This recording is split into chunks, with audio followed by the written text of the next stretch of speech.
Eu só queria fazer 2 avisos. Um é que daqui a pouco vai passar a lista de de presença. E, além de assinar o nome, para vocês se inscreverem no Forms também, para a gente poder mandar por e-mail o certificado. E que também a nossa rifa de livros ainda está à venda para quem quiser comprar. É só me procurar, tá bem? E agora vamos começar. Bom dia, pessoal. É um prazer ter todos vocês aqui. A gente está muito feliz com a presença de todo mundo. Essa mesa ela é muito especial para a gente, porque são 2 pessoas da casa, né? Quando eu fui anunciando a mesa para os colegas, toda hora que eu falava, é o Pamplona e a Alessandra, o pessoal falava, nossa, que dupla dinâmica. Então, a gente agradece mesmo a presença dos 2 aqui, é uma honra de verdade. Começar pelo professor Pamplona, que tem um currículo extenso, conhecido pela maioria de nós, mas é de praxe ler, né? O professor possui graduação em História aqui pela PUC, é mestre em Sociologia pela Universidade Estadual de Campinas, mestre e doutor em História pela Columbia University e pós-doutor na Yale. Ele foi professor visitante nas mais importantes universidades pelo mundo, como a Universidade Católica do Chile, a Sapienza de Roma, a Columbia, a Brown, e foi professor da UF também, professor daqui da PUC-Rio, e hoje em dia ele é o diretor do Núcleo de Memória da PUC-Rio.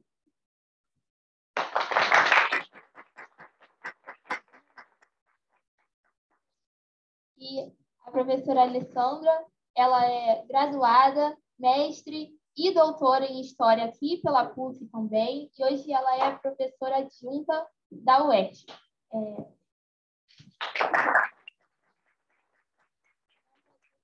Aqui, e o microfone é de vocês. Muito obrigado, viu, gente? É sempre uma alegria estar aqui com vocês, né? Já que a gente não pode estar em sala de aula todo dia, então esses momentos são preciosos, sempre, né? São uma possibilidade de conversa, de dizer coisas que a gente tem vontade de dizer, né? E abrir um debate. Né? Está dando aqui para chegar até... Alô? Está dando? Ok. Então, vamos lá. Primeiro, o desafio, né? Porque me deram um tema para a gente, né? Um tema, assim, o título é minimamente assim, de fazer você tremer, né? Chama assim, Horizontes Contemporâneos, movimentos sociopolíticos da América Latina. Bem, isso é o mundo e mais alguma coisa, né? Como é que a gente fala disso? Como é que a gente pode, pelo menos, recortar isso a partir de hoje, a partir do momento que nós estamos vivendo? Essa foi a preocupação, a motivação aqui para a gente começar a falar disso. E eu vou começar com uma brincadeira que o Mignolo, o Walter Mignolo, que é um autor do decolonial, né? Começou um movimento importante na América Latina, ele era, inclusive, filólogo, entende muito, né? Antropólogo. E ele tem um livro que se chama A Ideia de América Latina. Essa ideia de América Latina é uma crítica, começa uma forte crítica ao nome, né, da América Latina,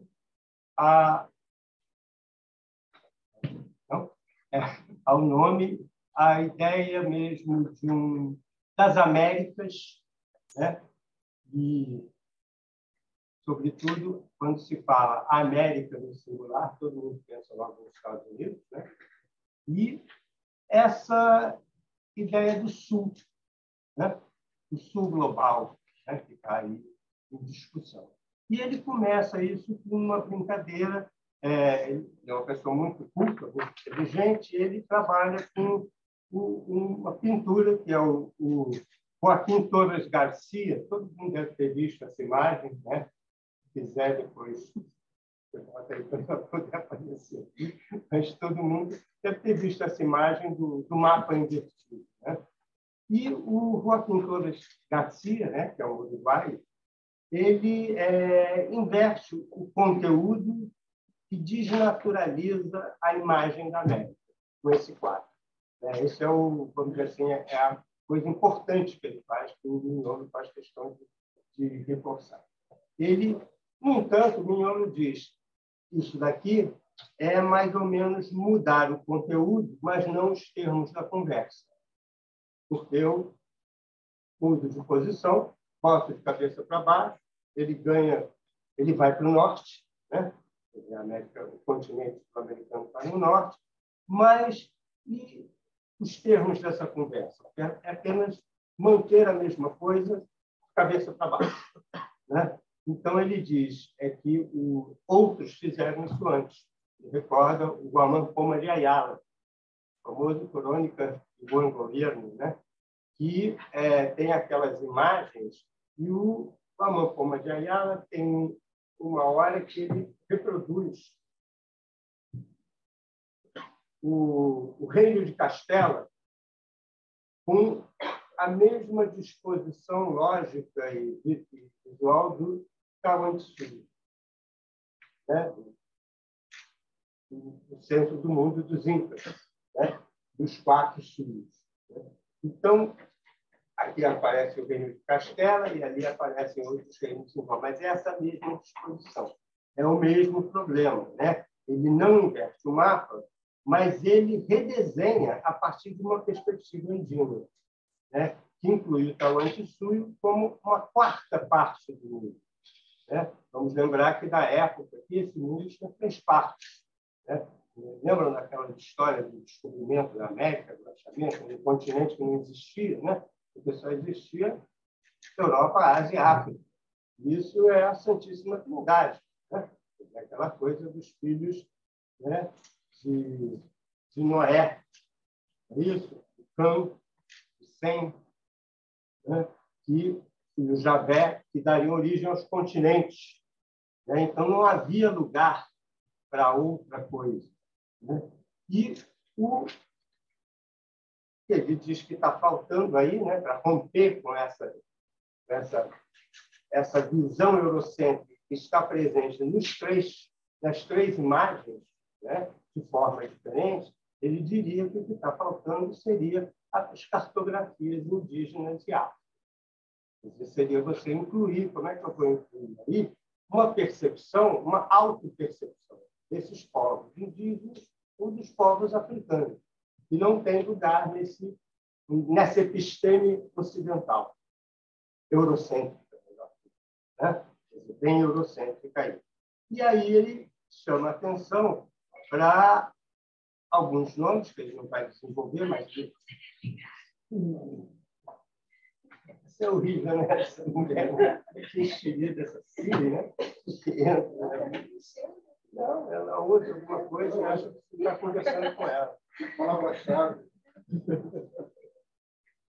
Então, lá que eu tirei o som. E aí ele começa a falar de nem América Latina, Latin America, nem Anglo-América, né? Mas aí ele fala de nomes que vêm daqui, como a Via Yala, né? Ou mesmo o caso do Haiti, o nome nativo que foi dado ao novo Estado-nação que aparece naquele momento da independência, mas não se fez aquela luta de frente. E aí ele diz que essa hegemonia epistêmica, né, e econômica, né, nós falamos de capitalismo ocidental, sobretudo, né, que é uma dominação econômica, epistêmica, e passa pela questão do controle da autoridade, Estado e exércitos, né, também. Ou seja, é como se a gente fala de uma coisa que nós, historiadores, já ouvimos muito, né? A escravidão não existe sozinha do nada. Né? Eu preciso de um Estado que torne aquilo legítimo e oficialize, institucionalize aquelas práticas. Então, diga o que vai ser crime, né? Que não pode sair dali. Enfim, eu preciso... Essas coisas andam juntas. E ele diz que no capitalismo também. O que começa o mundo está meio de cabeça para baixo nesse momento, né? Quer dizer, a gente vê, por exemplo, instituições como o próprio G8, né? Quer dizer, quem representa o G8? São instituições questões globais que são importantes, que eu sempre vou precisar disso.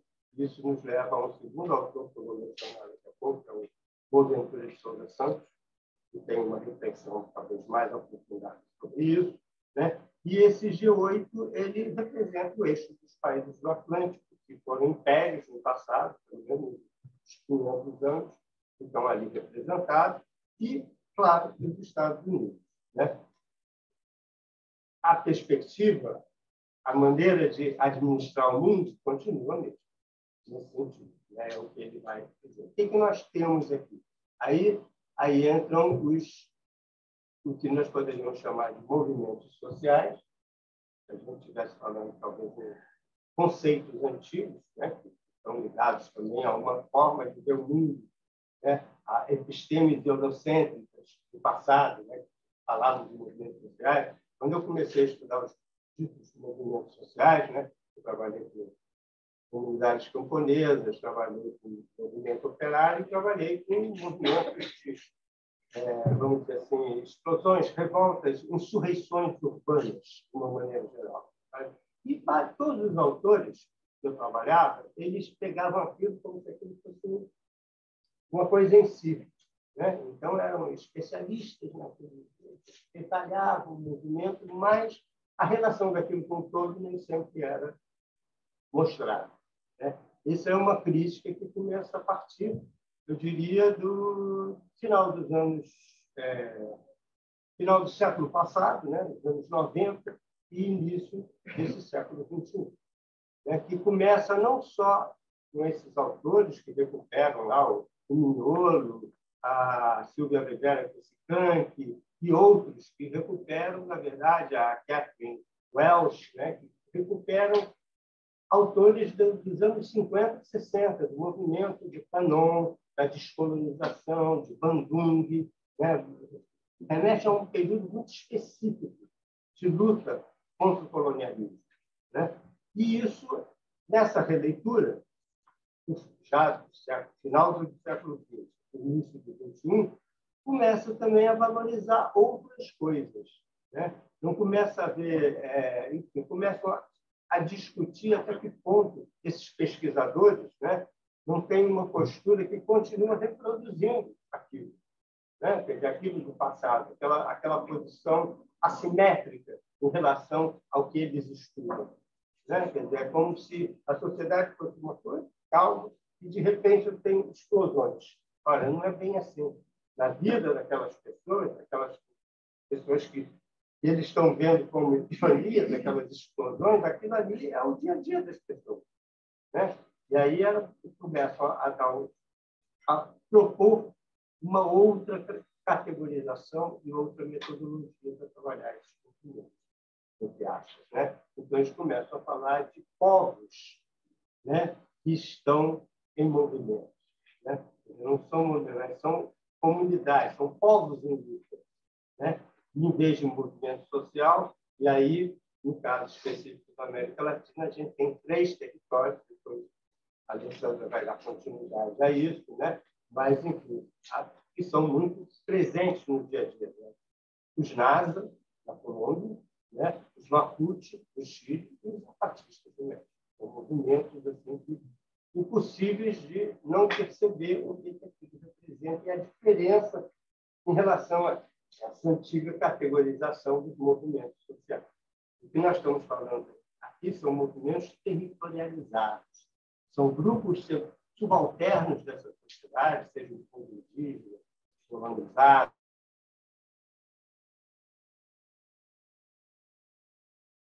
E como é que esses grupos têm experiências, né? E é algo que passa pela mobilização das suas mulheres, das suas crianças, é a ideia de uma luta permanente. É a ideia de que você está o tempo todo ali uma questão de sobrevivência e construindo a sua identidade, a sua história, e, evidentemente, não está se vendo como te vê o entrevistador, né? O antropólogo que chega lá e que vem já com categorias pré-determinadas, né? E tentar encaixar aquela comunidade ali dentro daquele arcabouço que ele tem na cabeça. Então, eu acho que essa é a grande mudança do momento, e que passa pela necessidade de enunciação dos próprios. Não preciso de alguém para falar por eles. Eles mesmos falam, né? Quando eu comentei aqui naquela vez da nossa aula inaugural, né? A ideia, a visita que nós fizemos no Instituto de Memória, a comunidades aqui da Vila Autódromo, né?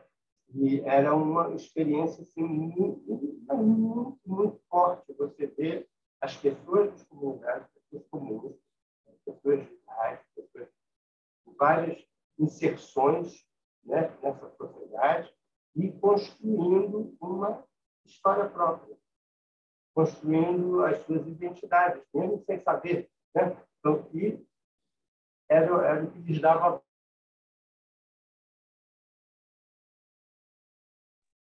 Raul Zibek, que é um uruguaio muito, muito importante, esse senhor aqui, né? Ele tem um trabalho, inclusive, com o movimento dos curdos, em vários lugares, né? Mostrando essas organizações até nos países muçulmanos, né? E hoje nós estamos vendo, o que estamos vendo no jornal, né? A coisa dos véus, a resistência das mulheres nesse país. E aí ele fala que é o mundo outro em movimento. São os outros, né? Na perspectiva eurocêntrica, não é sempre nós, todos, né? Eu vejo como não cabe naquela lógica, né? E tem além eu cito a Silvia Rivera Scank, que ela está aqui do lado, é mais próxima da gente, né? Na Bolívia, ela é uma socióloga, antropóloga, se formou na Universidade de Chicago, e isso nos anos 60. E depois ela foi para sua terra e começou a trabalhar com história oral. E dava curso na universidade lá, na Bolívia, e só aceitava alunos que falassem Aymara, porque tinha que ter uma língua nativa, senão não tinha sentido. E, a partir daí, ela fez um trabalho muito interessante. Aliás, é uma pessoa importante que a gente tem quando fala de história oral, né? Quer dizer, que ela recupera a questão da identidade. Essas pessoas se descobriram. E ela participa, nos anos 70 e 80, daquele movimento que leva o Evo Morales ao poder. Então, ela tem toda uma experiência com a Guerra das Águas, a Guerra da Água, né, toda a mobilização da comunidade pela não privatização das fontes hídricas, né, da distribuição. O direito à água, o direito à vida. Isso, para essas comunidades, foi muito importante e isso tem associado a uma mobilização política. Quando o Evo Morales,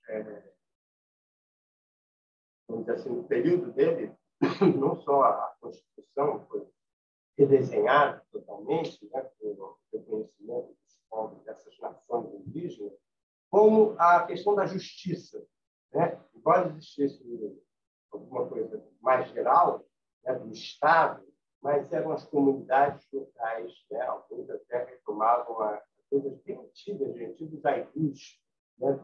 Identidades que eram ou cabildos indígenas, como eles chamavam, ou até mesmo, como no caso mais da Colômbia, né? Os Nasa, né? Os fogones, né? Como eles chamam, que são a tradução nossa seria fogo de chão, uma espécie de fogueira, mas não é só fogueira, é um lugar para cozinhar, para fazer, para poder socializar. E ali todas as decisões são tomadas para essa comunidade. Começa, por exemplo, no caso da experiência colombiana, uma guarda indígena, né? Protege a região. Então, e, mais uma vez, são os outros em movimento. E a última pessoa que vem contribuir para isso é a Linda Uiwai, que é uma antropóloga Maori, na Nova Zelândia, né? Ela é de descendência Maori, dos Maori, né? E ela tenta explicar para a gente por que os intelectuais indígenas, que existem, né? São muitos, desde o século XIX, estão aí se manifestando, e esses intelectuais indígenas se recusam a participar de discussões no âmbito da pós-colonialidade. Aí já vem, não é só a crítica ao eurocentrismo, mas até mesmo a esse discurso pós-colonial que denuncia o eurocentrismo, mas que é um discurso que não poderia ser diferente, ele é um discurso de transição, ele é um discurso que está nas margens, é um border thinking, como diria o Mignolo, né? Não dá para... Eu não vou achar que eu vou me despir de toda essa cultura ocidental, jogar na lata do lixo, e vou ser uma coisa nova. Se eu sou parte dessa cultura misturada. Né? Então, o que eu tenho que fazer? Eu tenho que dar ouvido a essas outras vozes, a essas outras epistemes que estão aí. Agora tem um movimento na América Latina como um todo. E no Brasil mesmo, né? Vocês trouxeram para cá o Krenak, naquele evento, né? Tem o Copenau, né? Tem muitas pessoas agora, e na Colômbia mais ainda, né? Falando a sua visão de mundo, a maneira de perceber isso que nós vivemos, e olhando essas comunidades aí. Então, o que a Limbra Tui fala, que essas comunidades elas não podem esquecer a sua forma de vida, né? E essa forma de vida, a luta diária, necessária para sobreviver, o que faz com que essa percepção de fora perca o sentido, né? Para eles. Né? E aí é um longo caminho.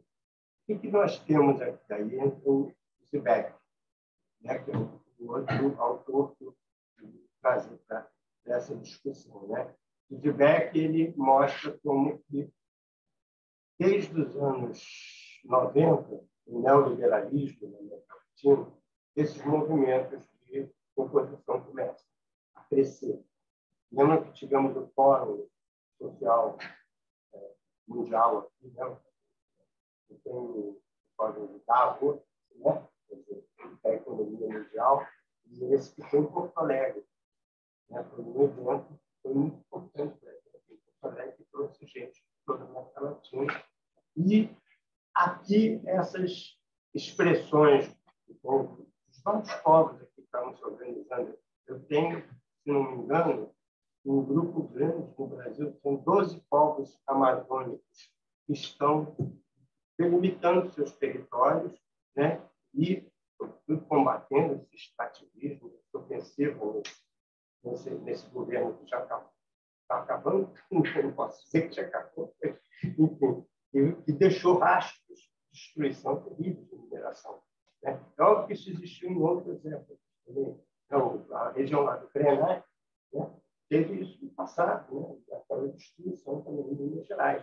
Né? Então, mas aqui isso ficou de uma forma absurda, né? E começa a ter uma rede desses povos, né? Quer dizer, uma teia organizando essas comunidades. A mesma coisa os povos negros, os povos de descendência afro, né? Originários, mesmo camponeses, em alguns lugares, né? A mobilização dos camponeses aumenta. E ele, pensando essas experiências, que ele chama de autonomia e de autogestão, que são importantes para poder criar essa nova episteme, né? Ele fala do norte do Peru, né? Onde 2 governos territoriais autônomos foram formados, né? A nação Vampi e a nação Awapim. Fala também de NASA, que é um movimento na Colômbia. NASA, eu não sei se vocês se recordam, a nossa vice colombiana é uma mulher negra que vem da região do Cauca. É uma dessas regiões onde autonomias estão sendo experimentadas, né? É uma das regiões mais importantes. O Petro, atualmente, ele quer fazer um novo acordo de paz, né, entre os grupos armados da região, e escolheu Cauca para ser o centro disso aí. É onde isso é mais grande. Lembra no passado da FARC?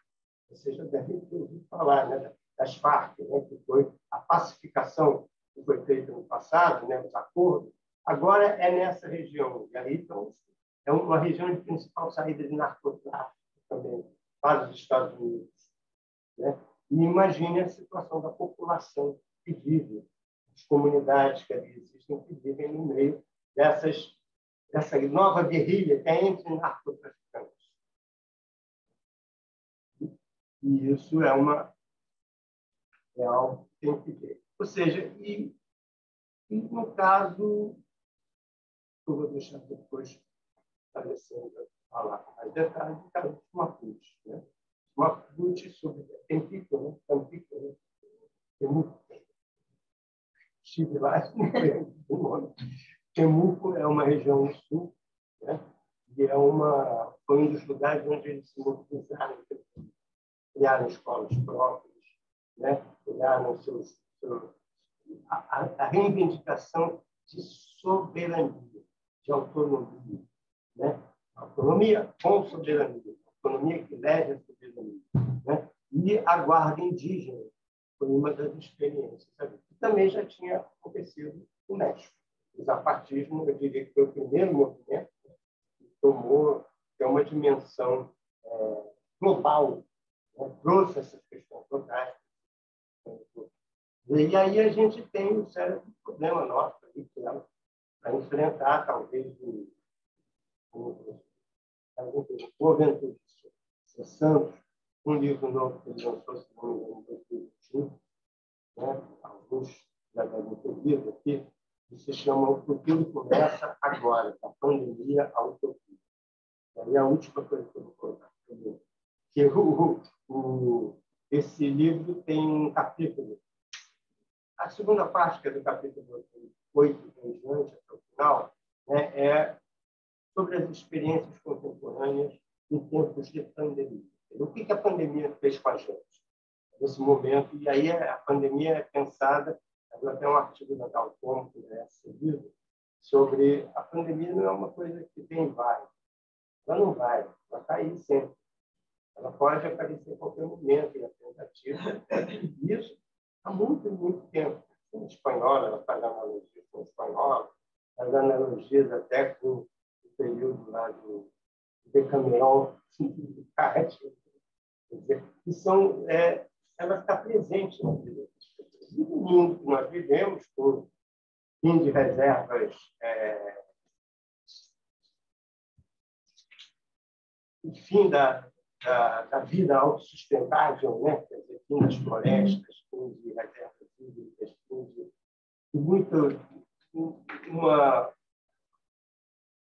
problemas de natureza alimentar, né? Diria, né?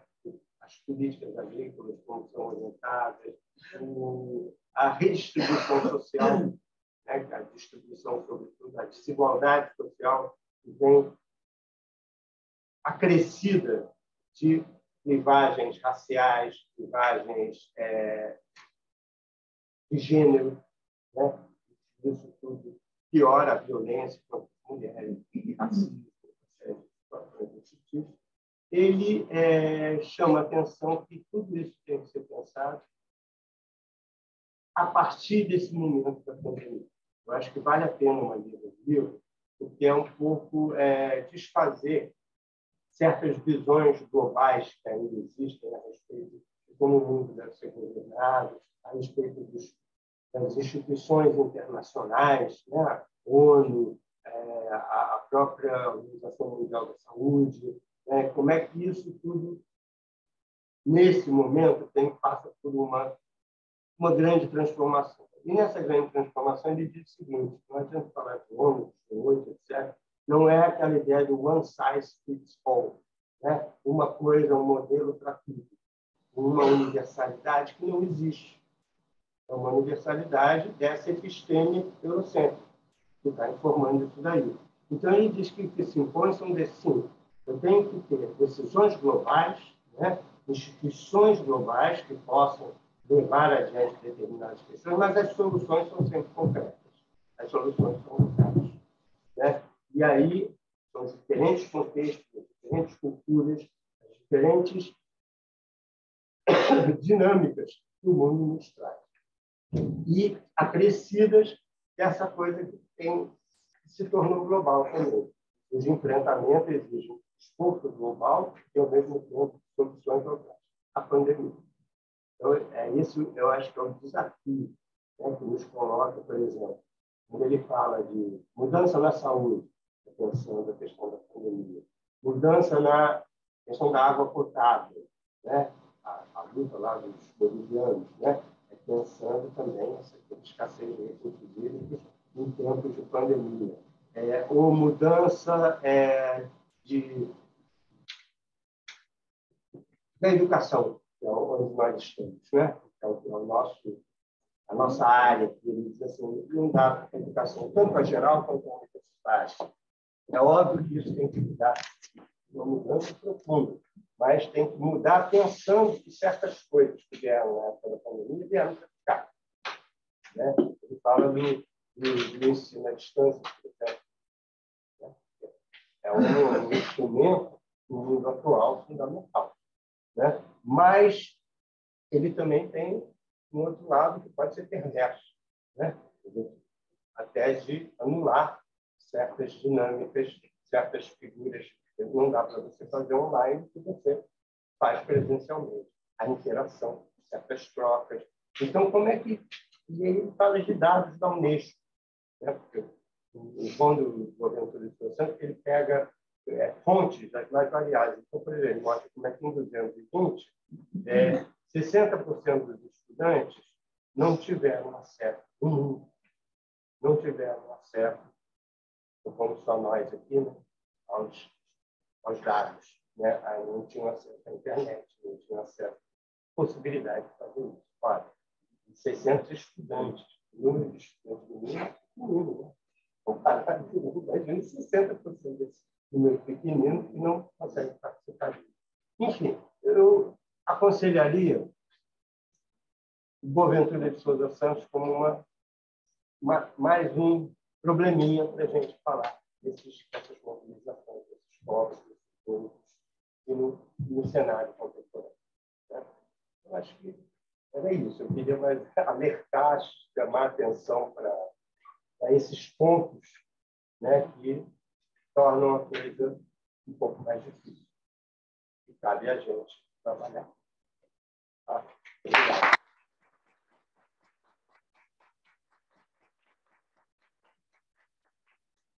Antes de passar para a professora Alessandra, eu vou lembrar aos que chegaram, não, lembrar aos que estavam aqui e aos que chegaram agora, que a lista de presença, a lista de presença, né? Ela está circulando e para vocês pegarem o certificado, vocês precisam pegar o QR Code pelo telefone de vocês, tá bem? Né? Outros tempos, aí sai na hora, não precisa estar mandando por e-mail. E também lembrar da nossa rifa, pessoal, ela está custando somente R$2 e vocês podem concorrer a todos aqueles livros ali, né? São 2 ganhadores, então não percam, é para ajudar a semana.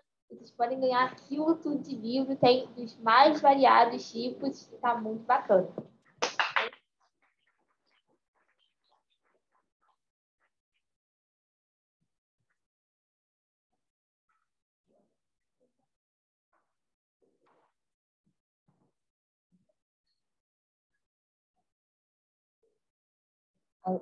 Está dando para escutar? Sim. Ai, mais perto? Nossa, calma aí. O negócio já está quase dentro da minha boca. Tá melhor, gente? Tá dando? Tá bom. Tá. Não estou muito acostumada a microfone, né? Imagina, lá na UERJ, eu aula para 60 pessoas, numa sala com uma infraestrutura assim, maravilhosa, não tem microfone, mas na voz mesmo. Gente, em primeiro lugar, bom dia a todos que estão aqui, né? Eu queria iniciar minha fala dizendo o quão feliz eu estou de estar aqui com todos vocês hoje. Na realidade, eu me sinto muito honrada de ter recebido esse convite para participar da Semana de História. Também porque eu estou nessa mesa ao lado do meu orientador, eterno orientador, meu amigo, professor Marco Antônio Pamplona. Estou muito feliz por estar nesse auditório, junto àqueles que foram meus professores, né? A Maísa, que está aqui. Também junto aos meus amigos, Alexandra, Fidel, Mário, que me inspiraram, todos vocês me inspiraram a me tornar historiadora que eu sou hoje, né? E também por ter a oportunidade de dividir algumas reflexões minhas que eu tenho feito com os discentes, né? Que eu acho que cada vez mais eu percebo o quanto os discentes são aqueles que trazem vida para nossa profissão. Então, também queria falar que eu tenho um orgulho imenso de ter me formado na PUC, você mesma falou, né? Graduação, mestrado, doutorado, pós-doutorado aqui.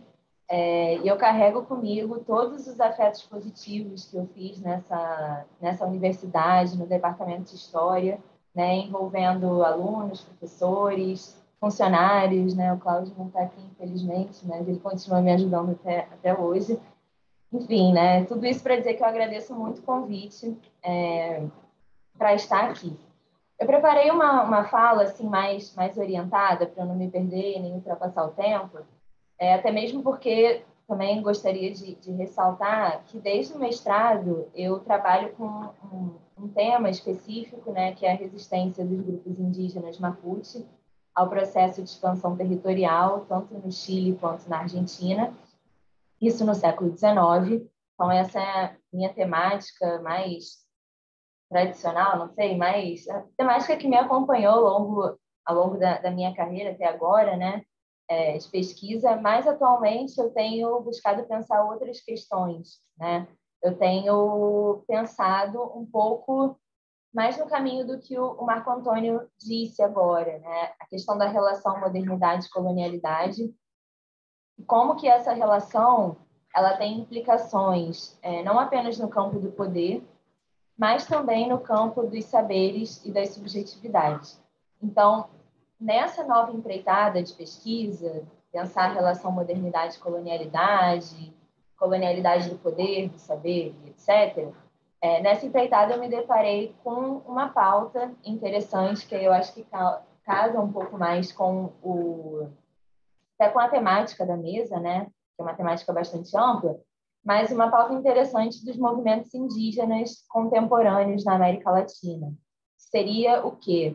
Eu tenho percebido a importância que esses movimentos dão para elaborar discursividades que representam uma espécie de resistência aos silenciamentos epistemológicos que foram produzidos por essas relações coloniais de poder e de saber. Então, eu estruturei a minha fala, só para organizar um pouco o pensamento, da seguinte maneira, né? No primeiro momento, eu queria pensar, junto com vocês, como esses movimentos indígenas na América Latina, eles são extremamente capazes de questionar esses discursos de poder que legitimam uma dialética colonizador-colonizado, né?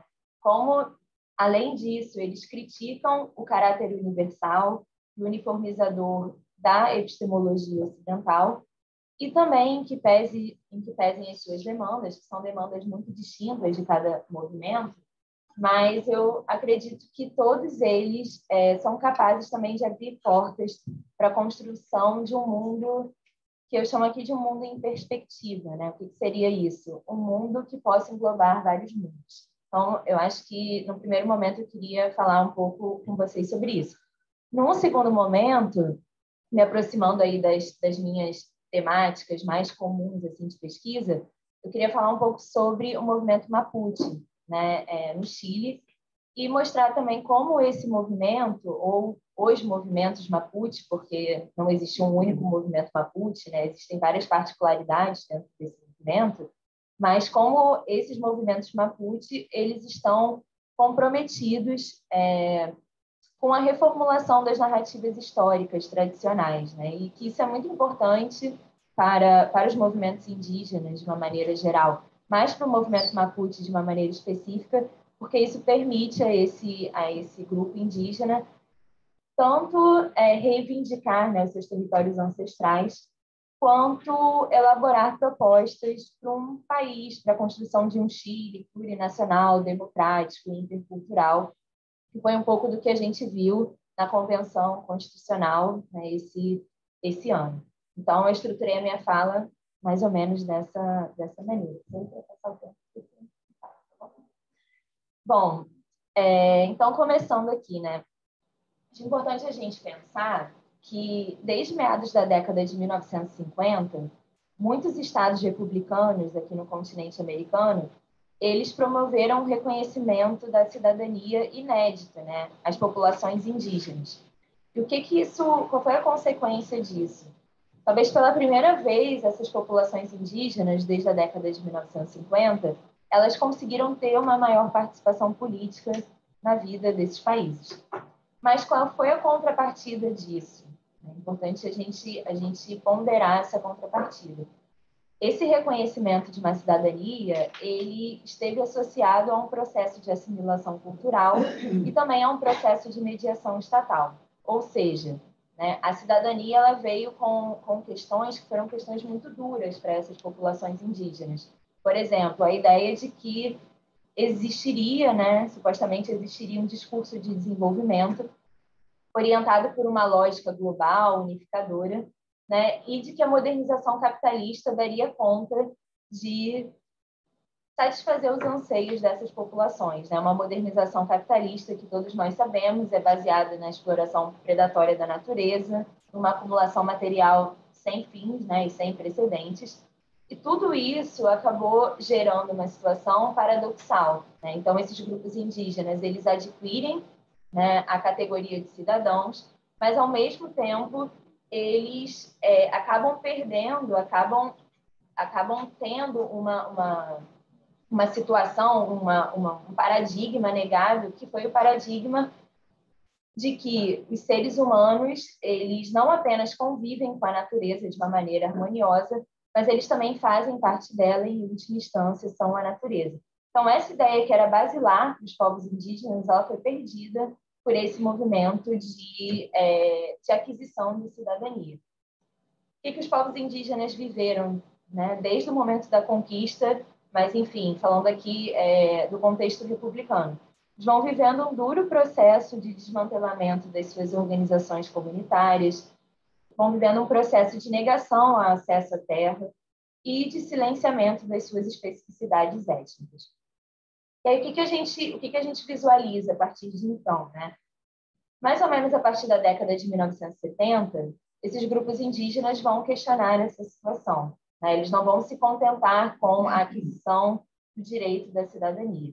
Então, a gente começa a visualizar no continente americano, a partir da década de 1970, movimentos sociais de base étnica, né? Que se estruturam, obviamente, ao redor do que nós vamos chamar de identidades étnicas. O que são as identidades étnicas? São as identidades que resultam de uma trajetória histórica e também de processos de interação com outras coletividades. Então, a década de 70, no continente americano, ela é uma década de ruptura, porque esses movimentos indígenas que vão acontecer em Barbados, por exemplo, em 1971, em 1978, no México, como o Marco Antônio disse, nos anos 1980, no Equador, em 1990, eles começam a evidenciar que esses estados nacionais latino-americanos têm características extremamente monoculturais e extremamente excludentes. Né? Então, eles atentam para o fato de que, mesmo com a ocorrência das independências no continente latino-americano, essas independências elas foram incapazes de questionar, de romper com o sistema colonial. Então, muito pelo contrário, esses movimentos étnicos, cada um à sua maneira, vão evidenciar como as independências, na realidade, reforçaram, reatualizaram experiências duríssimas para as comunidades, não só indígenas, mas para todas essas comunidades que nós chamamos de subalternas, né? Experiências de exclusão, de racismo, de subordinação, de dominação. Então, esses movimentos étnicos, eles colocam em pauta a ideia de que há uma exploração econômica dos grupos indígenas, mas que essa exploração econômica ela não caminha sozinha, ela caminha junto a uma exploração cultural, ou seja, né, que existe aí um domínio econômico, existem relações de dominação econômica, mas existem também relações de dominação, de domínio sobre as mentes, que tornam possível o domínio sobre os corpos. Então, né, feito esse panorama, reforçando essa ruptura aí da década de 1970, o que a gente percebe? Né? E aí, Marco, por isso que eu estava dizendo que parecia que você tinha lido, assim, que eu tinha escrito, achei isso legal, né? A gente vê que, junto a esses movimentos étnicos, no atual cenário político latino-americano, uma figura se torna central, né? E essa figura é a figura dos intelectuais indígenas. Não há um consenso, tá, gente, sobre a definição desse conceito de intelectual indígena. É um conceito muito disputado, às vezes negado também por determinadas parcialidades étnicas indígenas, mas eu, pessoalmente, né, quando eu falo sobre intelectuais indígenas, eu considero que os intelectuais indígenas são aqueles, ou todos aqueles, que assumem um compromisso de elaborar e, ao mesmo tempo, de publicizar uma lógica contra-hegemônica, ou seja, né, uma lógica que vai transgredir essas fronteiras da subalternização, essa ideia de que o indígena é um subalterno. Né? Os intelectuais indígenas, para mim, também seriam aqueles que transformam esses rastros da ferida colonial, né, os rastros da colonialidade do ser e do saber, em um elemento de resistência. Então, são aqueles que, ao fazerem isso tudo, eles vão ser capazes de apresentar uma alternativa a uma perspectiva cognitiva, né, ocidental, a uma epistemologia que, por séculos, desde o momento da conquista, naturalizou o silenciamento das suas histórias, das suas sensibilidades e das suas epistemologias. Então, quando eu visualizo os movimentos indígenas, né, contemporâneos hoje na América Latina, eu visualizo que esses movimentos encontraram na elaboração das suas próprias discursividades um caminho muito profícuo, um caminho inédito, talvez, para a elaboração, para a criação de um projeto alternativo de sociedade na qual os colonizados, e aqui, né, ressaltando, falando sobre os indígenas, mas eu poderia estar falando sobre africanos e seus descendentes, mas na qual os colonizados alcançam a libertação. Então, esses movimentos, eles estão em consonância, né, com o Fanon, por exemplo, porque o Frantz Fanon vai dizer, né, em seus textos, que a conscientização do inconsciente é uma etapa central no processo de desalienação, ou seja, é um primeiro passo no sentido de correção do desvio existencial que resulta da internalização pelo colonizado de sua suposta inferioridade. Então, esses movimentos, eles dialogam muito com essa proposta do Fanon, que é se conscientizar, né? Conscientizar o inconsciente dessa ideia de ser colonizado e, ao trazer essa consciência para si, tornar possível a desalienação, a libertação desse processo colonial, que não sei se está ficando claro aqui para vocês, mas que é um processo colonial que não reverbera apenas em termos econômicos, mas ele reverbera, sobretudo, em termos culturais, em termos dos saberes, em termos dos corpos. Né? É um processo colonial extremamente duro, porque ele tem muitas ramificações. E aí também uma coisa interessante que o Marco Antônio disse, né? Nós, acadêmicos ocidentais, costumamos associar essa ideia de descolonização dos corpos, dos saberes, do pensamento, etc., aos estudos pós-coloniais, né? Sejam esses os estudos ligados aos estudos subalternos ou ao grupo Modernidade e Colonialidade, que foi, acho, o principal exemplo que o Marco trouxe aqui para a gente.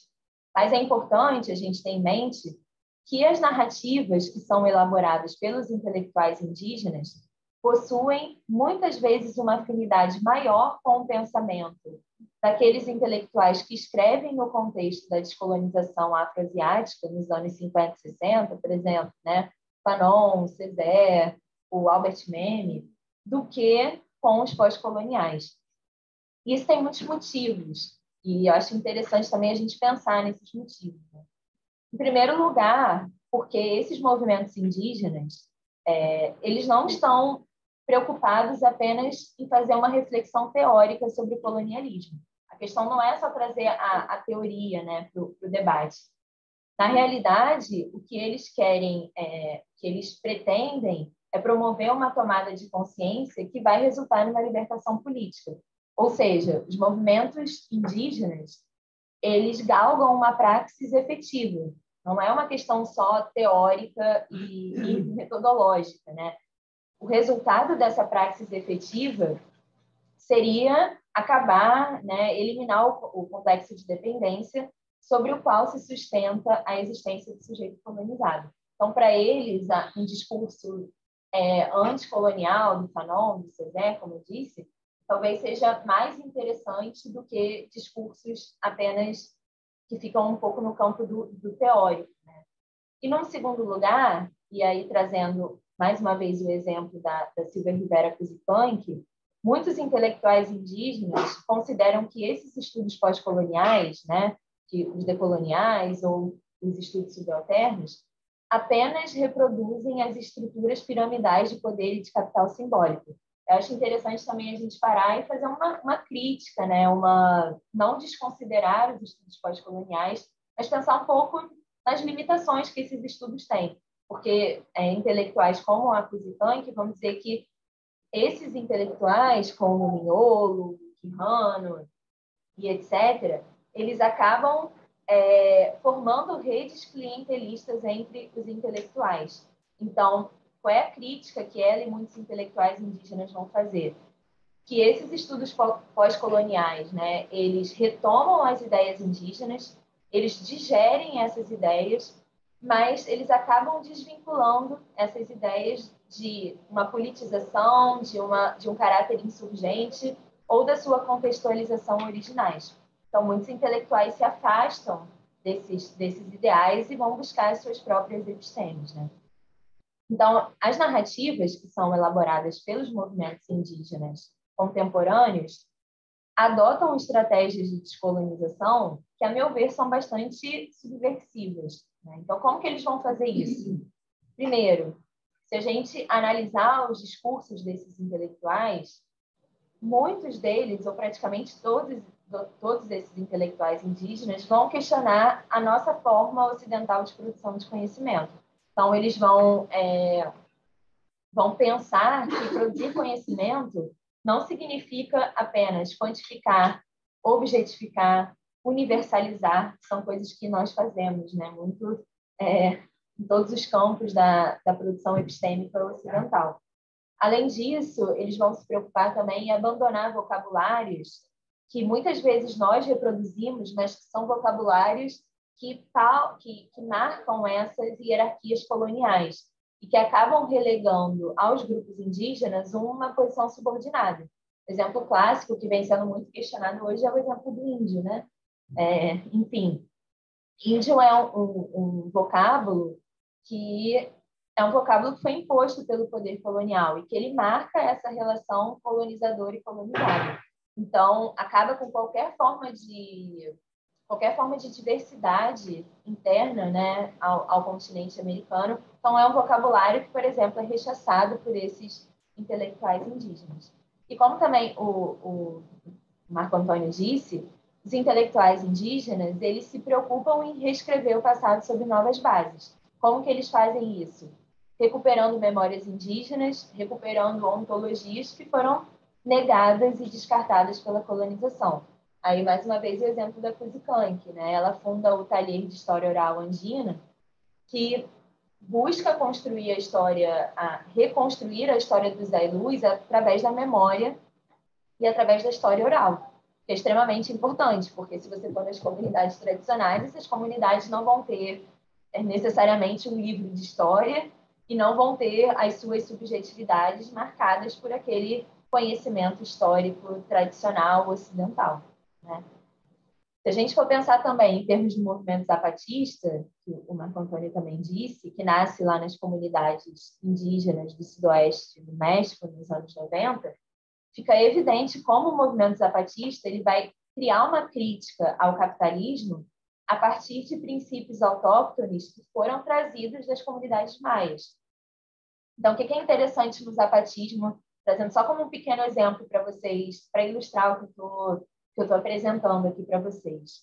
O zapatismo, ele busca criar um modo de existência singular para aquelas localidades, né, que é baseado em um caminho cosmopolítico próprio do zapatismo, que recusa a modernidade ocidental, recusa qualquer forma de universalismo homogeneizante e defende o pluralismo ontológico. Então, o slogan do movimento zapatista, um dos slogans, né, é um mundo para um mundo onde caibam muitos mundos. Então, o que o zapatismo faz? Quando ele cria uma forma de governo popular nos territórios ali em Chiapas, ele rompe totalmente com as instituições do Estado mexicano e ele passa a defender modos de vida que são autodeterminados. E nisso ele vai servir de inspiração para movimentos indígenas em todo o continente, né? No Brasil, por exemplo, eu não vou aqui tratar do caso do Brasil, até por falta de conhecimento mesmo meu, não tenho muita proximidade com os movimentos indígenas no Brasil para trazê-los aqui para um debate mais profundo, mas no próprio Brasil, muitos princípios do zapatismo, muitos princípios autóctones foram trazidos nas mobilizações contra o marco temporal, né? Se vocês entrarem no Instagram, no site da APIB, Articulação dos Povos Indígenas do Brasil, vocês vão ver ali um esforço bastante significativo de construção de uma discursividade propriamente indígena. E aí, assim, para ilustrar de uma maneira mais profunda tudo que eu falei até agora, a importância desses intelectuais indígenas, a característica que os movimentos indígenas no continente latino-americano possuem, esses movimentos possuem de construir suas próprias discursividades, de colocar suas próprias pautas, eu queria trazer a experiência dos indígenas Mapuche no Chile, né? Entrar aqui um pouco mais na minha zona de conforto e pensar o quanto os movimentos Mapuche no Chile, contemporaneamente, no atual momento, eles têm um compromisso muito forte com os projetos de descolonização cultural e com a construção, como eu havia dito, de um Chile que seja plurinacional, que seja democrático, que seja intercultural e que minimamente reconheça, né, a dívida que o Estado chileno, também que o Estado argentino, né, possuem em relação a esses grupos nativos. Acho que o movimento Mapuche hoje em dia talvez esteja, na época que eu escrevia a dissertação, não estava tão em pauta assim, né? Mas hoje em dia, diante da situação toda, da Convenção Constitucional, enfim, do governo Pinheira, do governo Boric, eu acho que é impossível vocês não terem escutado minimamente algo sobre o movimento Mapuche. Se a gente for pensar na história do Chile, a história do Chile ela é totalmente atravessada pela narrativa da Guerra de Arauco, né? A Guerra de Arauco é uma guerra que durou mais de 300 anos, um conflito bélico violentíssimo entre grupos indígenas que nós chamamos atualmente de Mapuche, né? Embora Mapuche seja uma forma de designação étnica que surge apenas no século XVIII, não é uma designação do período colonial, mas, enfim, um conflito bélico entre esses grupos indígenas e os espanhóis. Então, toda a construção do Estado chileno ela foi fruto dessa disputa, sendo que o centro nevrálgico dessa disputa é a região ali de Temuco, falando de uma maneira mais ampla, o território da Araucania. Então, embora a Araucania tenha seus limites geográficos específicos, né, seria a região mais ali ao sul do Chile, ela também pode ser definida em termos simbólicos, porque ela representa, para esses grupos indígenas, um espaço de memória, um espaço de resistência muito importante. Né? No século XIX, foi o que eu estudei no doutorado, houve um movimento que é denominado pela historiografia tradicional ocidental de pacificação da Araucania. Teria sido o processo de expansão territorial do Estado chileno rumo a esse território, rumo ao Almapo, né, ao território Mapuche, que consagrou uma perda avassaladora dos territórios ancestrais Mapuche. Eu sempre gosto de trazer o número, porque eu acho que o número choca, né? Se a gente for olhar hoje em dia, em termos quantitativos, o que os Mapuche possuem do seu território originário é apenas 5,5%. Então, houve uma avassaladora tomada violenta de território. E só um parênteses, se um dia vocês encontrarem um Mapuche, vocês, por favor, nunca digam pacificação da Araucania, porque eles ficarão bem irritados, né, com a gente. Tem até que ver o título da tese, né? Eu sempre falo isso. A mesma coisa que falar para os uruguaios da Cisplatina. Eu tenho que reescrever a tese, né? Eles falam conquista do Almapo, né? Retomando um conceito na sua discursividade, que é o conceito do Almapo. O Almapo seria o território ancestral. Então, assim, o movimento Mapuche no Chile, atualmente, ele é extremamente plural. Vou poder aqui trazer para vocês todos os braços do movimento Mapuche, mas eu vou destacar 3, né? Um é a CAN, não sei se vocês já escutaram falar, a Coordenadora Arauco Maleco, né? Que é uma associação Mapuche que emprega violência política, prestem muita atenção, violência política, não terrorismo, né? Como o Estado chileno marca, como instrumento para a conquista da autonomia e da autodeterminação. Então, a CAN, ela não acredita em nenhuma forma de diálogo com o Estado chileno, né? Seja o Estado chileno do Pinheira, seja o Estado chileno do Boric. No meu ver, ela teve uma visão bem antecipada, né, do que seria o governo Boric, mas a CAN, ela atua realizando a tomada, né, de territórios e a queima de maquinários florestais, né? A CAN não mata pessoas, ela mata aquilo que mata o território indígena. Então há esse braço, né, que é um braço que tende mais para uma visão anarquista, talvez, e que não dialoga politicamente, como há um braço interessantíssimo, né, para quem gostar desse tema, há um braço historiográfico. Existe uma comunidade de história Mapuche que busca reescrever a história do Chile a partir da ruptura com uma historiografia nacionalista chilena. Mas existe o movimento da Convenção Nacional, da Convenção Constitucional, que eu vou falar agora também, mas eu acho que todos os movimentos Mapuche, né, seja esse movimento ACAN, a Comunidade de História ou a própria Convenção, todos eles estão comprometidos com a criação de uma discursividade propriamente Mapuche, né, que permita aos Mapuche falar sobre a diferença e desde o lugar da diferença. E nisso, marcando esse posicionamento, eles conseguem romper com a opressão colonial e eles buscam insistentemente, incessantemente reconstruir o Almapo, né?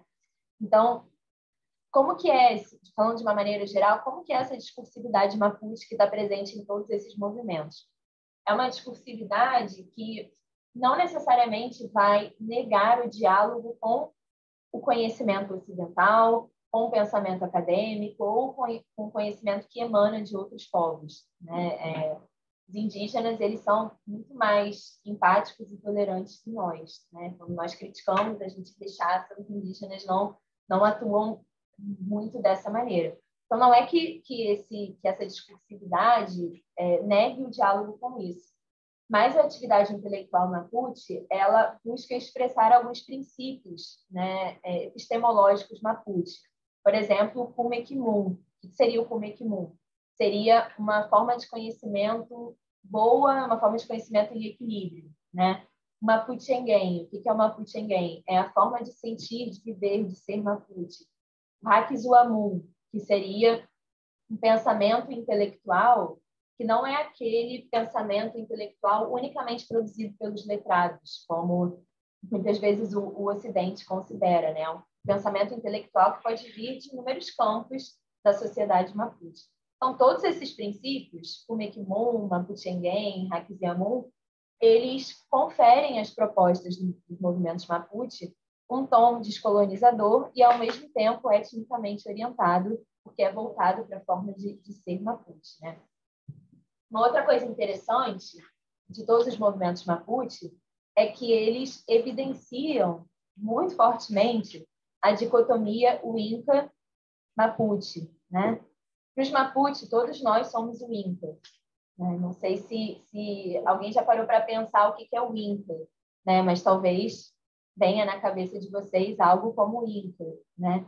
E é isso. O Inca é uma designação que é decorrente dessa palavra Inca. Os Mapuche, eles não foram conquistados pelos Incas, eles conseguiram manter a sua soberania territorial diante ali da expansão do Tahuantinsuyo. Então, os Incas, para eles, eram os conquistadores dos outros, né? E nós, obviamente, também somos para eles conquistadores dos outros, somos os Incas. Não significa que nós não podemos dialogar com os Mapuche, mas eles têm como eu falei, uma orientação étnica também bastante forte. Então, eles evidenciam essa dicotomia sempre em todos os seus discursos, em todas as suas falas. E evidenciar essa dicotomia serve tanto para os colonizadores quanto para os colonizados. Para os colonizadores, o que eles mostram? Que todos os Incas são necessariamente reprodutores da lógica colonial.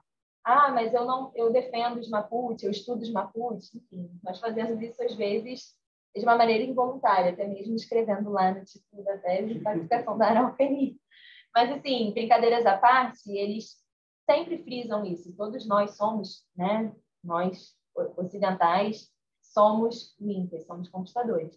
E, no que diz respeito aos colonizados, eles mostram que há uma necessidade de romper com essa resistência silenciosa, ou seja, de falar abertamente com aqueles que são os agentes dominantes, de deixar de atuar como oprimidos, né? Porque quando você fala com um colonizador, quando você marca essa dicotomia, você consegue superá-la, porque você a evidencia e você a supera, né? Eu queria terminar a minha fala falando rapidamente sobre o estalido social em 2019. Né? Eu acho que os Mapuche começaram a ganhar uma dimensão internacional, talvez nesse momento, quando aquela imagem, né? Aquela foto que acabou se tornando o símbolo do estalido social, né? Aquela foto onde tinha a bandeira Mapuche, o Enufoi, estava no topo de uma estátua, né? No topo de uma estátua. Então, ali, talvez os Mapuche tenham adquirido uma dimensão internacional. O estalido não foi... estalido social, estou falando em espanhol. Enfim, essa mobilização, ela não foi necessariamente conduzida pelos Mapuche, mas os Mapuche se tornaram um símbolo, né? Tanto com o Enufoi, como com a imagem do Camilo Catrillanca, depois vocês podem buscar na internet, que era um Eixá, um guerreiro Mapuche, que tinha sido assassinado em 2018 pelos carabineiros. Ele se tornou um ícone, né?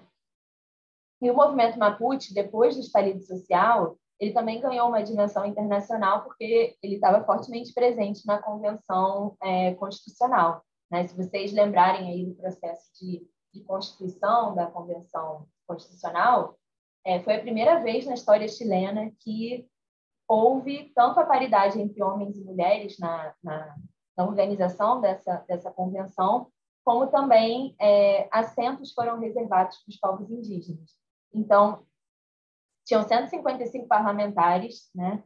7 pertenciam ao grupo Mapuche, que é o grupo étnico originário mais presente no Chile.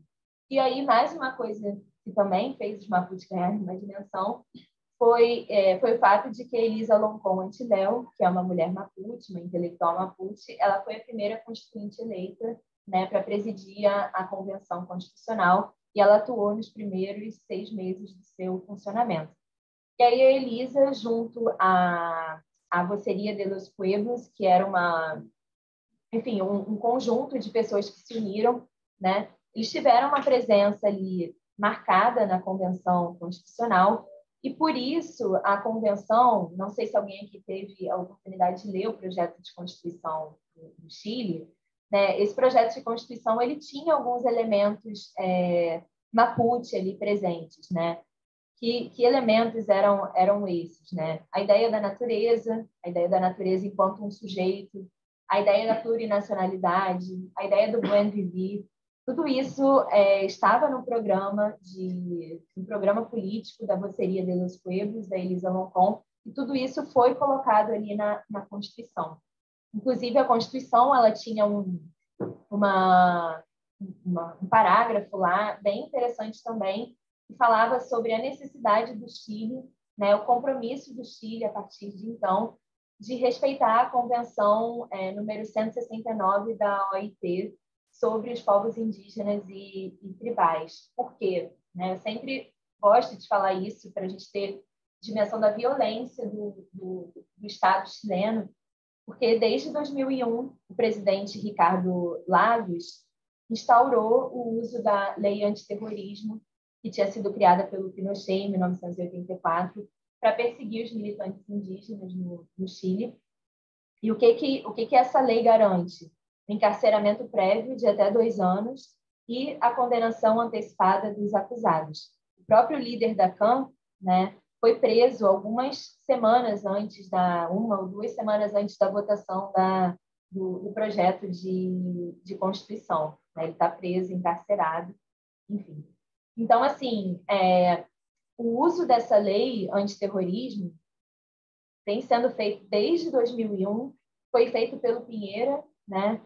Também o uso o direito de decretar o estado de exceção na região da Araucania foi feito pelo Pinheira e foi feito também pelo nosso querido Gabriel Boric, que né, foi eleito propondo uma nova política para o Chile, mas, ao que tudo indica, essa política não está alcançando a questão Mapuche, porque o Boric decretou o estado de exceção. Isso permite que os carabineiros entrem ali no território da Araucania e matem, violentem os grupos Mapuche. Se vocês seguirem qualquer página, é bem interessante, porque os grupos Mapuche eles têm muitas páginas de Instagram, né?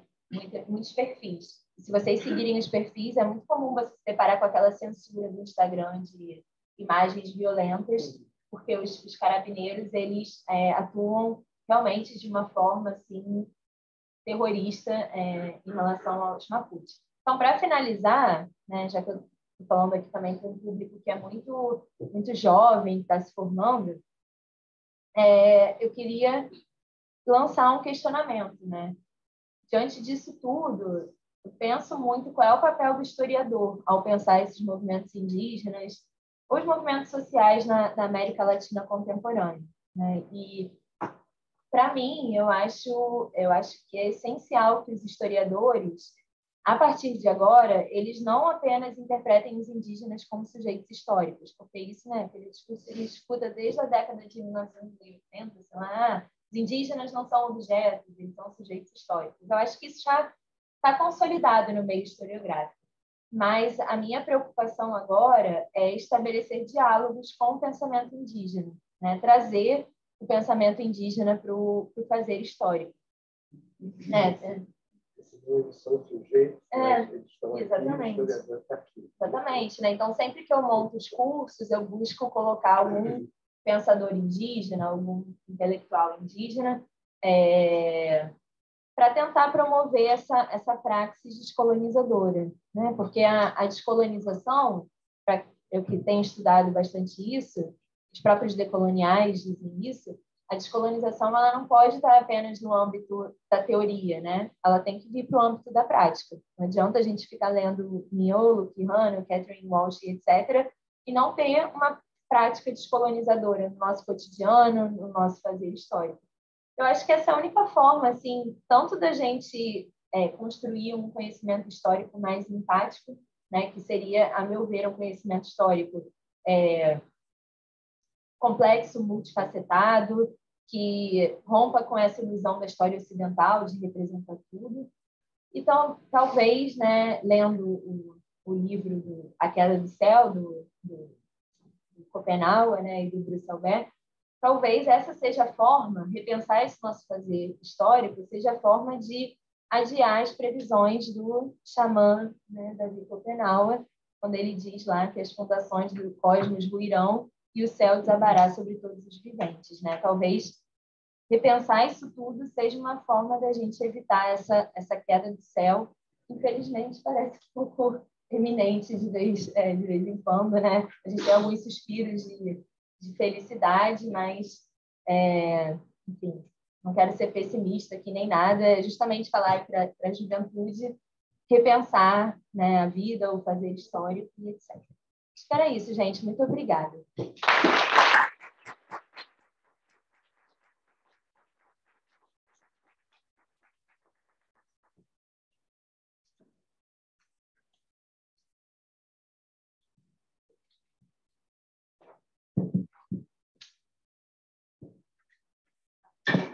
Muito obrigada, foram maravilhosas as falas, muito boas mesmo. Agora a gente vai abrir um tempinho para as perguntas. Então, quem quiser perguntar, alguém? Aí, né? Obrigado por falar de vocês. Minha pergunta é mais ou menos, pode ser respondida pelos dois, né? Mas vai muito na questão que a Alessandra colocou por último. Sabendo que a produção de conhecimento é um papel da colonialidade, ou a constituição moderna do natura, né? Como tem essa parte do Brasil atual, né? Uma produção acadêmica, historiográfica atual, no Brasil, especificamente, tem alguma abertura para essas novas epistemologias, novas ontologias também, que se vem produzindo hoje, sabe? Como um aluno da graduação, sabe, né? Às vezes não chega isso até nós no primeiro momento de graduação. Às vezes a gente sai ou aí não tem conhecimento desses intelectuais indígenas. Pensando principalmente a história.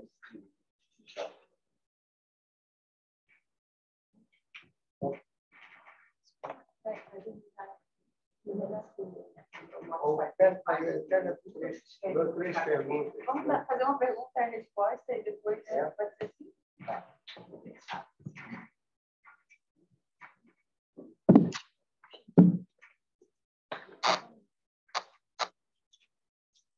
Marconi, então,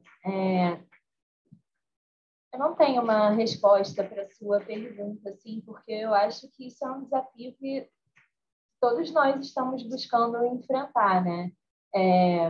Eu posso dizer assim que é um desafio que é muito grande também, porque quando você traz um intelectual indígena para a discussão na graduação, seja quando eu trago isso para os meus alunos, eu acho que a gente sai da aula com mais perguntas do que com soluções, né?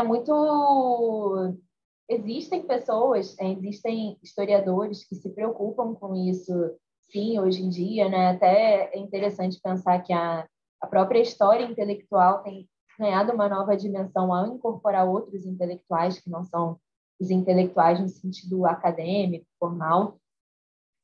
Mas isso, é difícil, porque quando você lê um intelectual indígena, você fica o tempo inteiro buscando criar simetrias entre a nossa formação ocidental e o pensamento desse intelectual, e justamente você percebe que há coisas que essa simetria ela não alcança, né? Então, sim, existem pessoas comprometidas com isso. Por exemplo, o Eduardo Natalino dos Santos, lá na USP, né? Um historiador que busca pensar essas questões.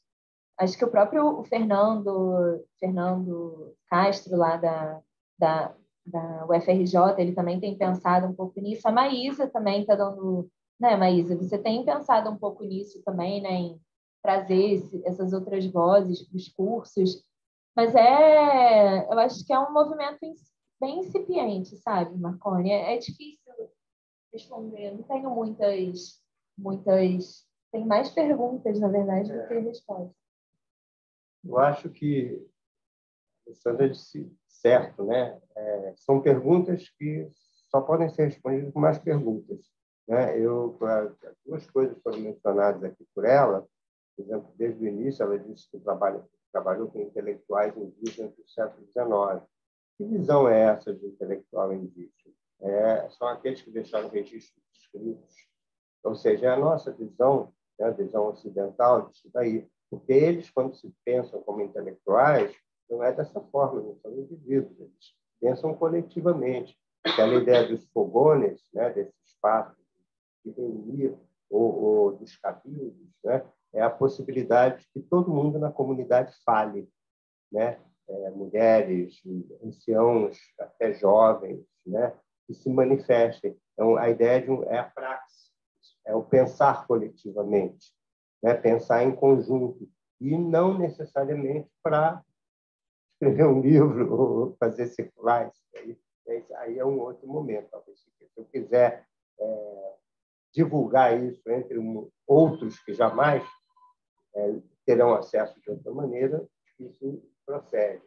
E a sua última pergunta aqui, quando você falou do historiador, colocou a pergunta para eles, né? Do historiador, né? E é o historiador nas comunidades, o historiador das comunidades. Eu acho que quem está fora dessa praxis dificilmente ele pode ajudar no sentido de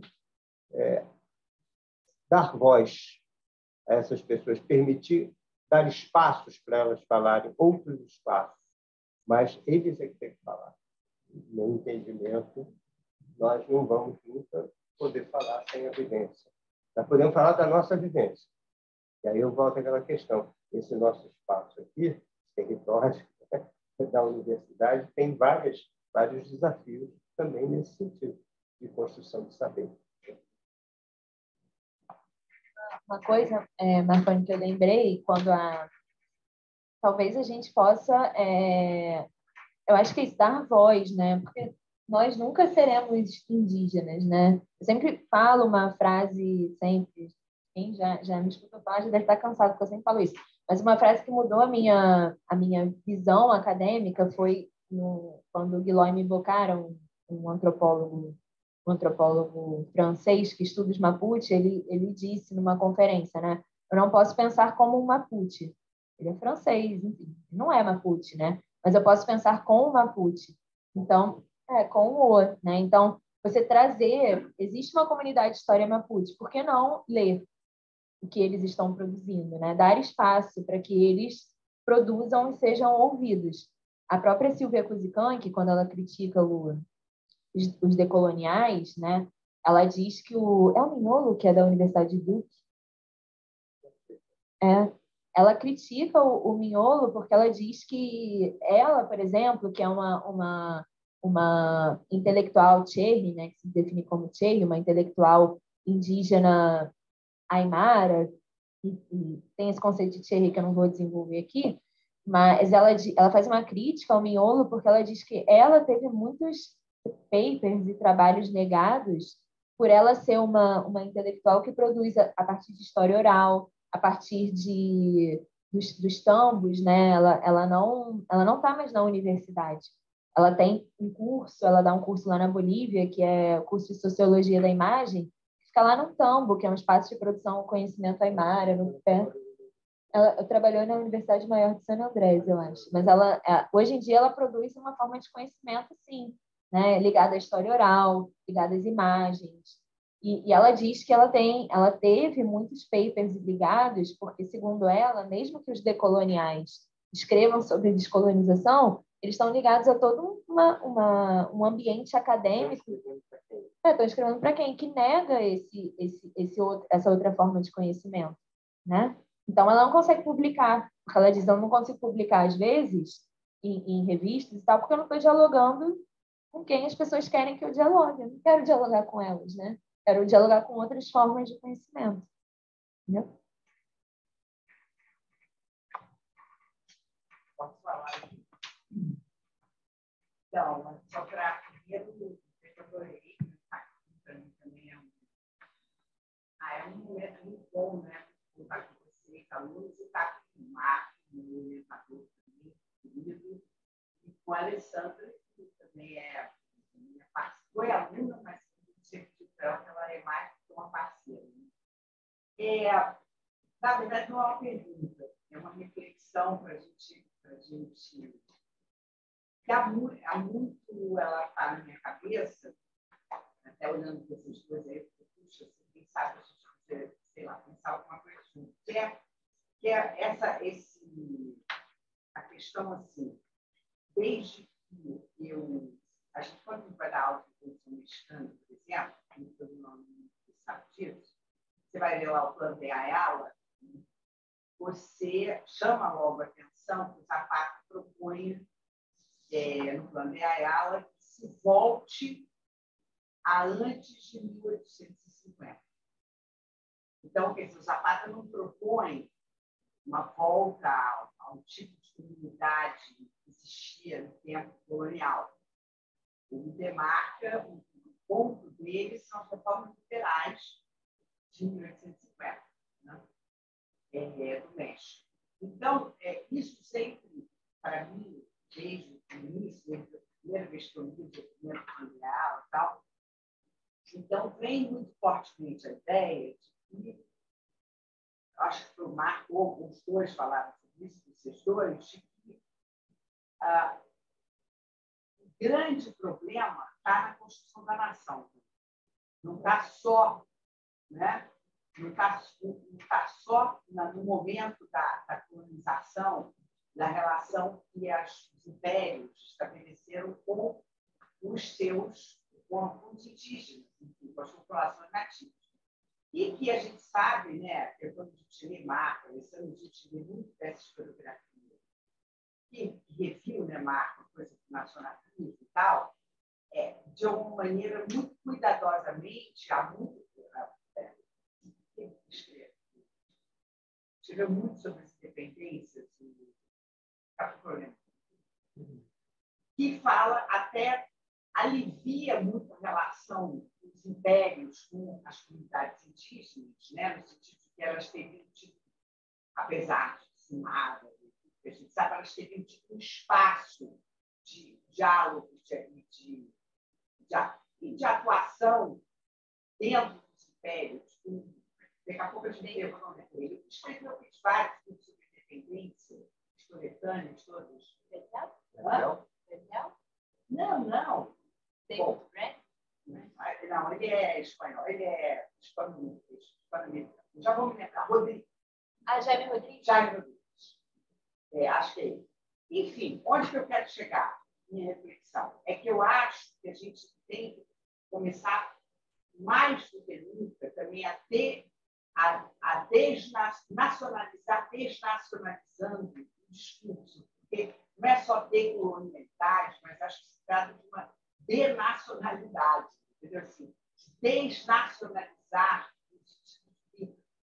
a construção da nação do século XIX foi absolutamente dramática para essas comunidades todas, né? Então, eu acho que a gente, né, Marco, eu e a Alessandra também, que temos em comum o Marco como orientador, eu acho que essa coisa está na hora também de cada vez mais se chamar a atenção que a questão da formação, né, quando você fala, a grande genialidade da política é o Estado plurinacional, quer dizer, o reconhecimento que você pode ter uma nação que seja plurinacional, quer dizer, reformular todo o conceito de nação e reconhecer mais do que nunca a perversidade e a dramaticidade que foi a construção dos Estados Nacionais. Só para terminar a minha observação, agora participando do seminário lá do Conceito, eu falo com o Gabriel Cid, que é um historiador chileno, e eu trazendo a discussão mais para a coisa do mestiço, que é o que eu estou estudando agora, né, raça, mestiçagem, eu não, ignorância minha, né, um pouco desse lado da história chilena, eu estava falando do mestiço, estava falando do Sarmento, do Romero e tal, e o Gabriel Cid me falou, me mandou várias biografias lá no de uma figura, que Heródoto, não sei se Heródoto, que é uma figura muito popular e que é, né, contemporânea. Alessandra, é 1870, 1880, que é uma construção do mestiço chileno. Então, minha última observação seria: você que tem estudado muito a coisa do Chile, né, dos Mapuches, se você percebe também algum diálogo com os Mapuches, quer dizer, na época, né, e hoje, com essa construção identitária do Estado chileno do século XIX, com essa construção identitária, por exemplo, o arquiteto ele construiu uma figura do mestiço como uma coisa que dá uma unidade à nação também. Entende? Não é o Mapuche, é outro como um mestiço, aquele que engloba o Mapuche, o branco, entendeu? Não sei se está muito claro. Sim, é isso. Desculpa, gente, mas eles me instigam a minha cabeça. Olha só, eu vou só falar duas coisinhas aqui, Alessandra. Que é o seguinte: esse Estado Nacional dá muito trabalho, né? Até hoje. E ele, eu acho que ele atualiza vários traços da colonização, né? Quando a gente fala da América Latina, só para ficar aqui no nosso continente, quer dizer, que teve um processo, vamos dizer assim, dos mais brutais, vamos dizer assim, vieram aqui para a época os dois principais impérios que dominavam o mundo, né? Então, a Espanha e Portugal, né? Em grande parte. E depois vieram os pequeninos, tá? Né? Francês, esse aqui. Mas esses dois, eles fizeram o quê? Colocaram escravos submetidos, aqui, né? Trouxeram escravos e dizimaram a população indígena, obrigando a trabalhar, né? Quer dizer, é uma conquista mesmo, né? Aquela coisa. Por isso que todas essas, como é que se diz, histórias contadas pelos indígenas, todos é uma guerra permanente, é algo que nunca deixou de acontecer.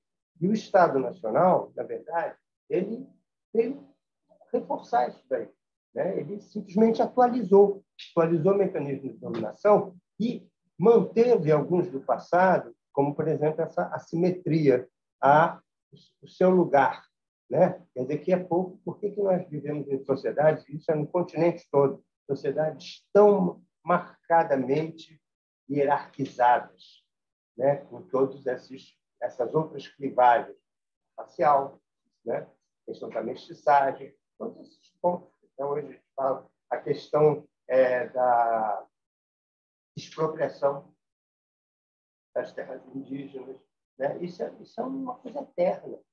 E não foi modificada. Foi, sim, aperfeiçoada. Aquela história é um capitalismo, vamos dizer assim, bastante eficaz nesse sentido, né? Eficaz nessa chamação. E aí eu acho que fica difícil as comunidades indígenas você tentar dizer outra coisa para eles. Oi, Maísa. Gostei dessa ideia da denacionalidade. Achei interessante isso que você falou. Agora, sobre a figura do El Roto, que você perguntou, eu não entendi. Você quer saber se os Mapuches dialogam com essa ideia de mestiçagem? Como é que é a conversa uma coisa é a conversa com o poder, com o Estado.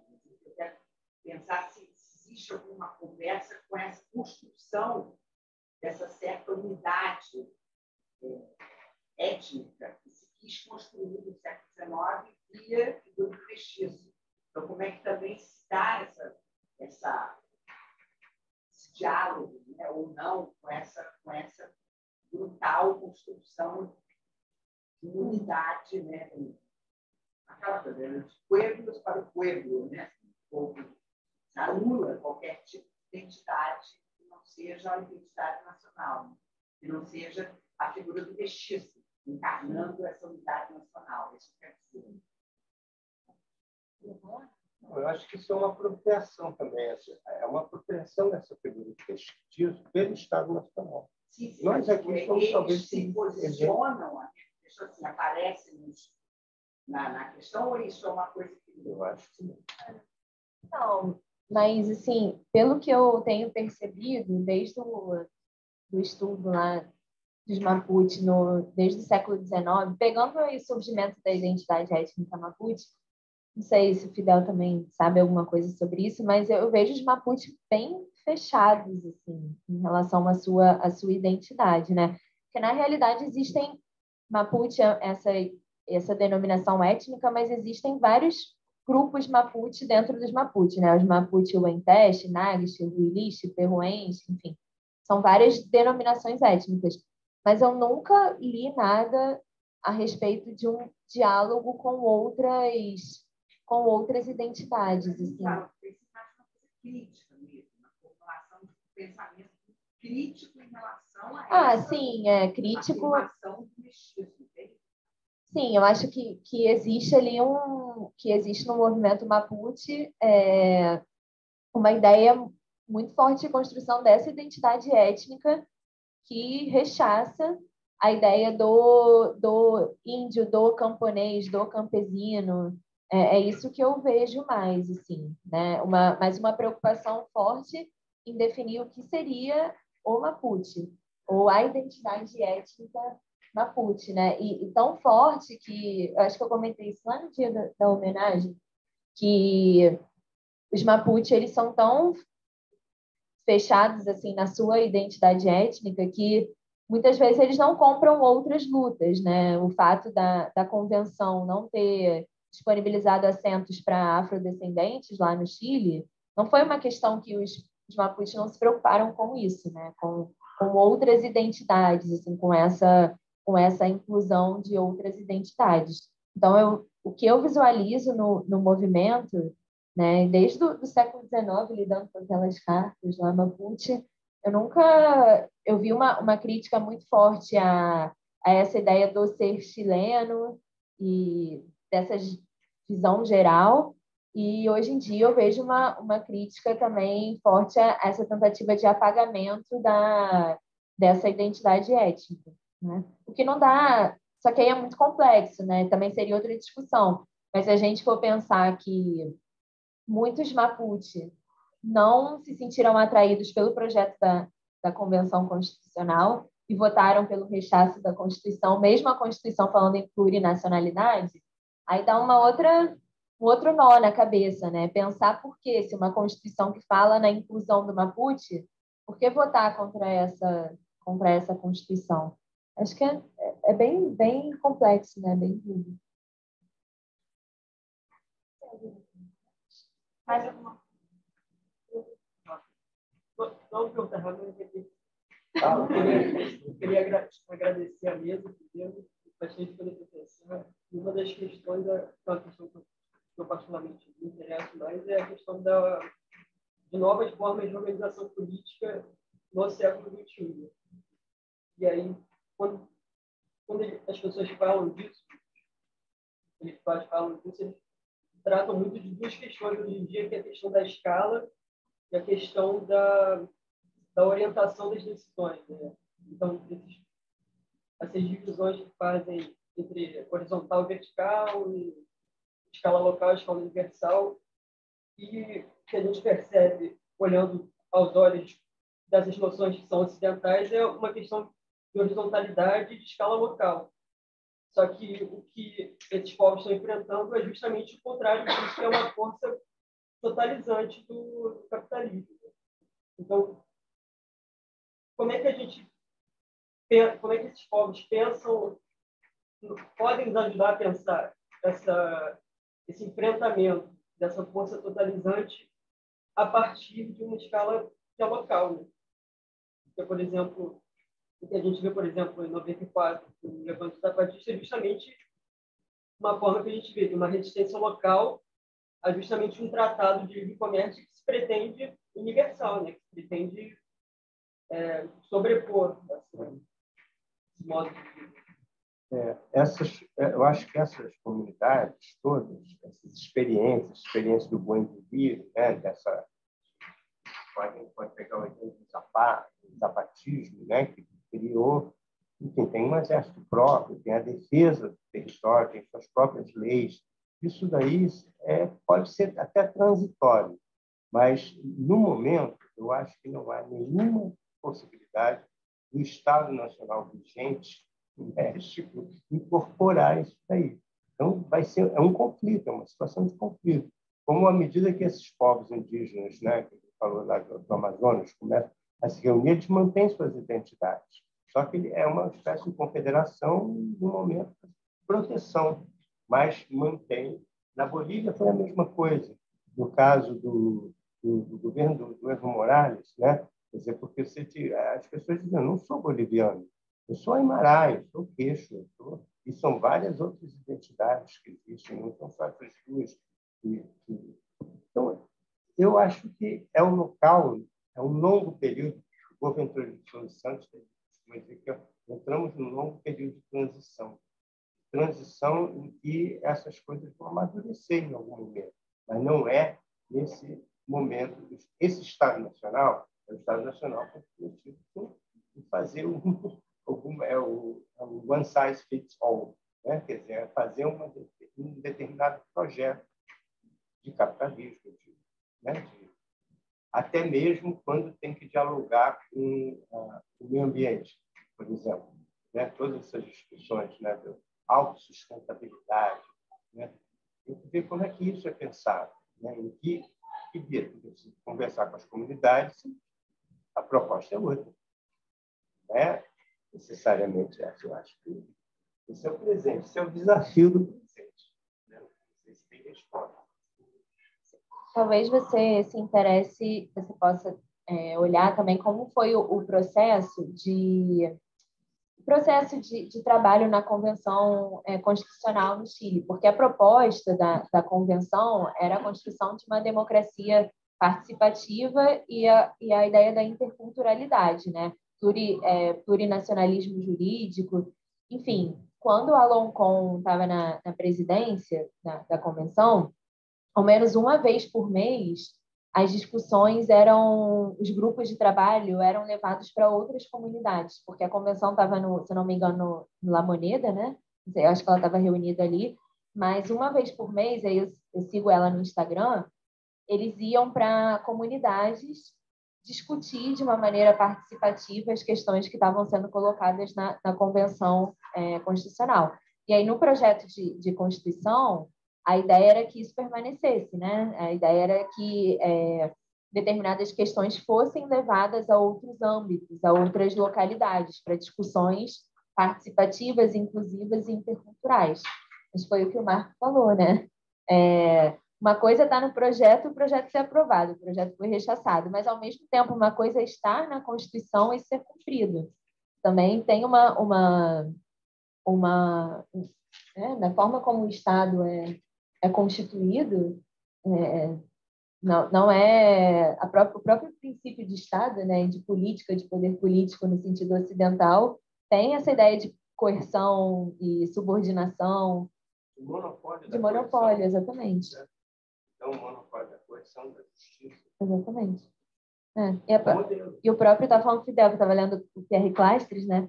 O próprio Clastres fala que isso funciona nas sociedades primitivas, mas que tem uma escala demográfica pequena, porque quando elas vão aumentando, né, de tamanho, aí a coerção, o poder político já toma a dimensão de uma coerção. E é uma coisa que eu acho que está nas duas pontas. Você falou da verticalidade, né? Está tanto no cenário mundial, global, tem decisões que tem que tentar, né, pelo menos definir regras de jogo, mas, ao mesmo tempo, você sabe que a solução vai ser local. É quase que impossível. Seria a gente achar, então, acreditar na universalidade desse ser humano, né, como nos apresentaram. Gente, eu vou aproveitar aqui a oportunidade, obrigada, meninos, para fazer uma propaganda aqui para vocês que são alunos de graduação, creio, né, a maior parte. Lá na UERJ, a gente criou um projeto que se chama Descolonizando o Conhecimento, né? E esse projeto, até os bolsistas vão vir à tarde apresentar, mas não sei se vocês vão estar presentes. A ideia é a gente criou um Instagram, que vocês podem procurar, Descolonizando o Conhecimento UERJ. E no Instagram vocês vão ver todo o passo a passo para um site. A gente criou um site e graças ao Fidel, que eu agradeço imensamente, dentro do site a gente conseguiu criar 2 revistas, como se fossem revistas, 2 espaços de publicação que são abertos. A ideia não é chamar apenas Marco Antônio e a Maísa e o Mário, enfim, né, para publicar. A ideia é realmente descolonizar a prática historiográfica ou a prática do conhecimento, e são 2 espaços abertos para que vocês publiquem artigos, ensaios, o que vocês quiserem, também verbetes sobre descolonização. Então, vocês podem procurar lá, tem ISSN, tá tudo direitinho, vai ser legal, né? Tem ISSN, então a ideia é realmente descentralizar, você estava falando sobre descentralização, descentralizar essas práticas acadêmicas e abrir para todo o universo. Então, se vocês puderem seguir lá, vai ajudar bastante, compartilhar. E também só deixar vocês atentos, porque assim como os meus bolsistas vão vir aqui hoje, né, apresentar, em dezembro a UERJ vai fazer, o CA de História vai fazer uma semana também de História. Então, fiquem atentos, porque vocês podem ir lá conhecer a UERJ, né, fazer essa ponte entre as 2 universidades, tá bom?